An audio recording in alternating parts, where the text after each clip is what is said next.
¿Qué tal? Soy Eduardo Guerrero, consultor en políticas públicas, Lantia Consultores y estudiante del doctorado en la Universidad de Chicago. Tú hablabas de uno de los trabajos que has hecho y tenías algunos análisis muy interesantes con relación a cómo se ha dado el trabajo recientemente en los últimos años en el gobierno federal, el gobierno mexicano en general y el fenómeno del narcotráfico. Sé que es muy amplio, quisiera que me hablaras de los puntos que tú consideres principales de ese trabajo. Claro, mira, a mí lo que me ha interesado es enfocarme en las acciones del gobierno mexicano en los últimos años y saber si estas acciones incitan la violencia, aumentan los niveles de violencia, la bajan o si simplemente no tienen ningún efecto. Y he encontrado cosas interesantes. Encontré, por ejemplo, que cuando se arrestan a capos, es decir, a narcotraficantes del primer nivel del cártel, invariablemente, independientemente del cártel a que estos capos pertenezcan, se va a generar una ola de violencia. Esa ola puede ser de unas semanas o puede ser de meses, pero invariablemente se genera violencia. Hay una relación muy significativa entre el arresto de un capo y el aumento de la violencia. Ahora, si tú arrestas a otros miembros del cártel, digamos a un jefe de sicarios, la violencia disminuye. Entonces, digamos, el efecto de las detenciones es diferenciado y tiene que ver con el nivel y la función que desempeña quien es arrestado por la autoridad.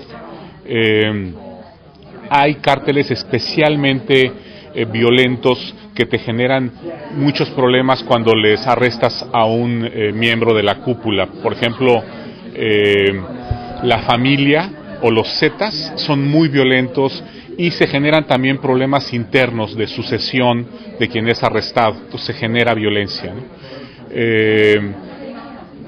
Descubrí también, por ejemplo, que en otros cárteles como Cártel de Juárez, Cártel de Tijuana, los arrestos, te decía, de jefes de sicarios o de lugartenientes o jefes de plaza, te baja significativamente la violencia. Ahora, mi estudio no solamente se enfoca en las detenciones, también estudia los decomisos. Y los decomisos también tienen un efecto en los niveles de violencia. Si tú decomisas droga, invariablemente vas a generar más violencia. O sea, sí hay un castigo, digamos, a quien perdió el cargamento, y muchas veces hay sospechas de los propios narcotraficantes de que quizás se lo robaron, quien era el encargado de transportarlo. Entonces eso te genera problemas. Ahora, el problema es también distinto dependiendo del valor del cargamento y del tipo de droga. Por ejemplo, la heroína, aunque son pocos los cargamentos decomisados, cuando hay un decomiso de cargamento de heroína, el aumento de la violencia es muy alto. El valor de la heroína es mucho más alto que el de la cocaína. Por último, hay otros tipos de decomisos que te deprimen la violencia. Por ejemplo, cuando tú decomisas armas, generalmente la violencia se va a bajar en los siguientes meses, porque esas armas seguramente iban para un operativo de sicarios. Entonces los dejas básicamente desarmados. O sea, si tú detienes a un jefe de sicarios, generas un problema de coordinación enorme entre el ejército de sicarios. O sea, no es fácil reclutar a un jefe de sicarios. Es muy fácil reclutar a un sicario, pero no a un jefe de sicarios que los coordine en un operativo y que tenga experiencia. Entonces, te tardas en reclutar un jefe varios meses. Y si no tienes, no puedes, digamos, operar tus pequeñas guerras o tus grandes guerras. Igual si te quitan las armas.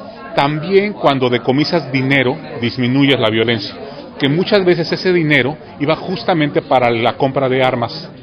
Entonces le pegas a la violencia. Entonces lo que yo argumento es que sería muy útil que las agencias de seguridad utilizaran sus datos para hacer este tipo de análisis y tener una estrategia más selectiva de qué tipo de decomisos o de detenciones debes hacer para disminuir la violencia. Ahora, esto no quiere decir que ya no voy a detener a un capo porque me genera violencia. No, ese no es el punto. El punto es, ¿qué hago para que cuando detenga al capo no haya una ola incontrolable de violencia?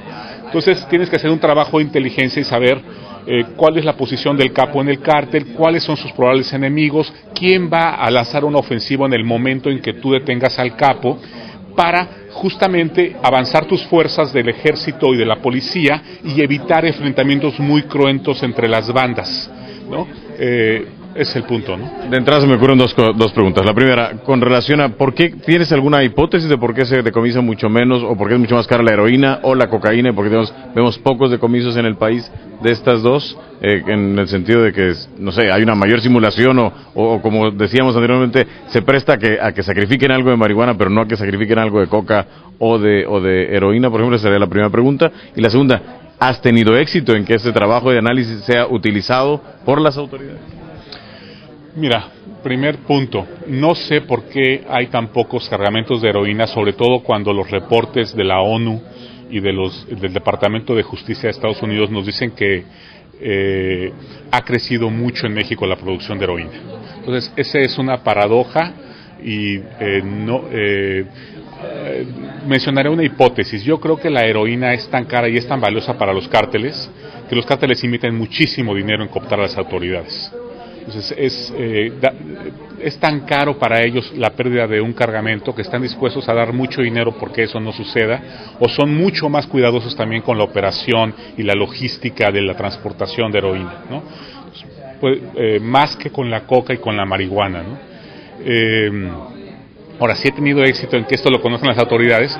Es una investigación en gestación, todavía no tengo un libro, ¿no?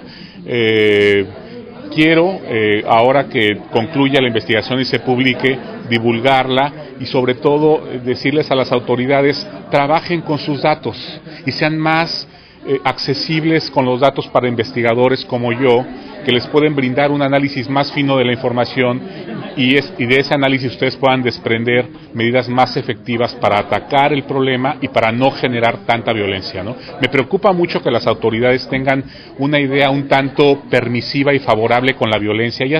Las autoridades ven a la violencia como un factor hasta cierto punto positivo, porque ellos piensan que quienes están muriendo son los delincuentes, pero eso es una creencia muy subjetiva.